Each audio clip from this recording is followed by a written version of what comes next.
In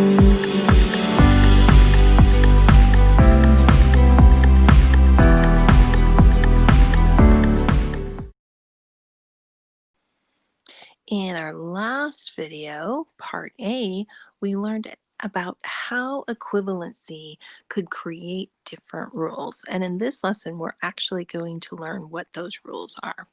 So the first one we're going to learn is the addition property of equality. This one says if you start with a number that equals itself, then if you add a number, the same number to both sides, it's still equal. Very easy to make an example. If we start with 3 equals 3, I think we can all agree with that. Then if we add something to it, let's say something easy like 4. So if I add 3 plus 4, that's still going to equal 3 plus 4. So 4 was the new thing I added in. Nothing changed. It's going to equal 7 no matter what. It may seem like it's a silly rule right now, but when we start doing some algebra with it, it becomes important. When we don't know what all of our numbers are, this becomes a handy trick. So next we have the subtraction property of equality.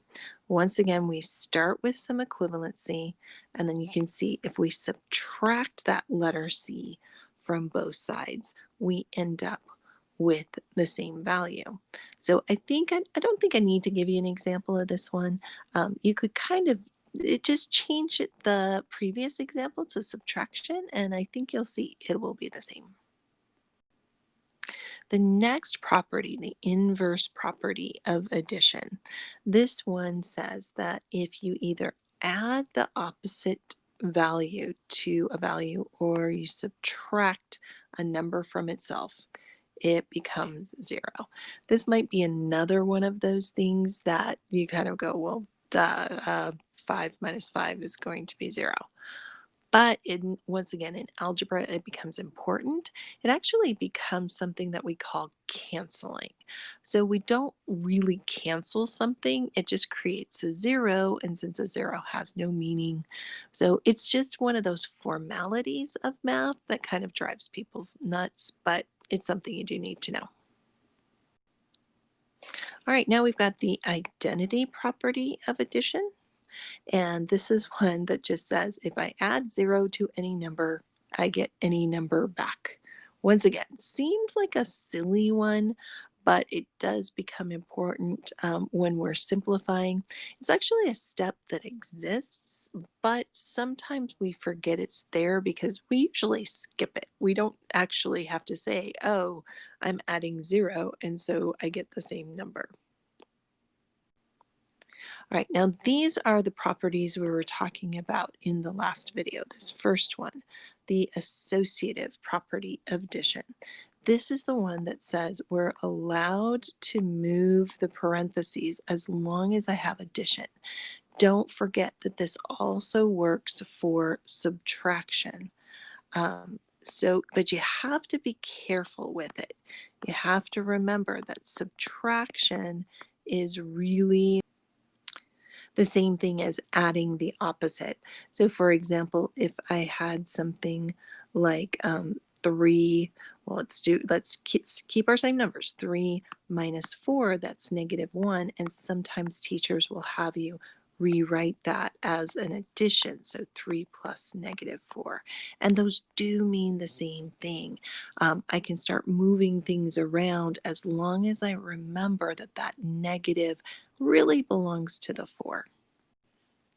And our last property, the commutative property of addition, this is the one that says that things can get switched around. For example, 5 plus 3 is 8 and 3 plus 5 is 8. This once again does still work for subtraction. For example, let's use our 3 minus 4. If we look above, we can change that to -4 plus 3. And this is where I'm talking about you have to be very careful, remembering that a subtraction sign belongs to the number that is follows it, and that subtraction is really a negative that needs to be glued to that number. In this example, we are going to try to identify what property in the list above is being used. So let's take a look at what we've got here. So for this first one here, all right, we're starting, this is where we start. This is our original problem. 5 plus x plus 4 is going to equal 16. So let's walk through step by step. So look at the next step and try to see what's different from here to here. And it looks like the x plus 5 has switched around. So the property that shows the switching around is this, the commutative property of addition. This is probably the most misspelled word that I get in math. There is no N in it. It's not commutative, it's commutative. Next, let's take a look at the next step. We've also left a blank for you. They want you to kind of figure out what's missing here. So x plus 5 plus, so what number is missing there? Pointing at it. Okay, it is the 4.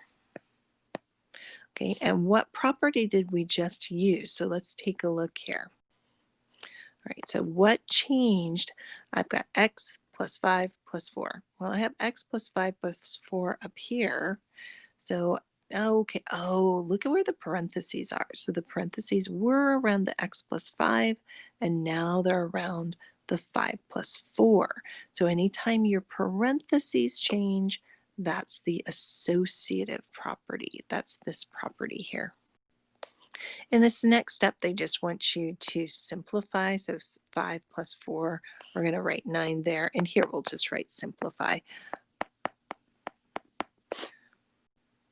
Okay. All right, in the next step, look at what's new, this minus 9. If I subtract 9 from one side, I must subtract it from the other, and that is the subtraction property of equality.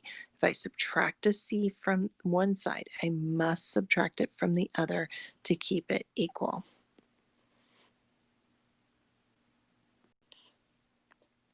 Then for the next one, once again, let's see, I've got 9 minus 9. So what is 9 minus 9? Well, it's 0.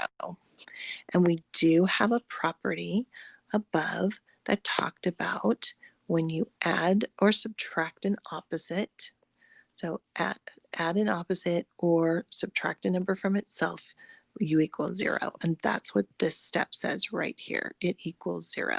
So that is going to be the inverse property of addition. Then what is x plus 0? X plus 0 is simply x, and there's actually a property for that. It's this identity property. X plus 0 is equal to x, so a plus 0 is equal to a. And that's the identity property.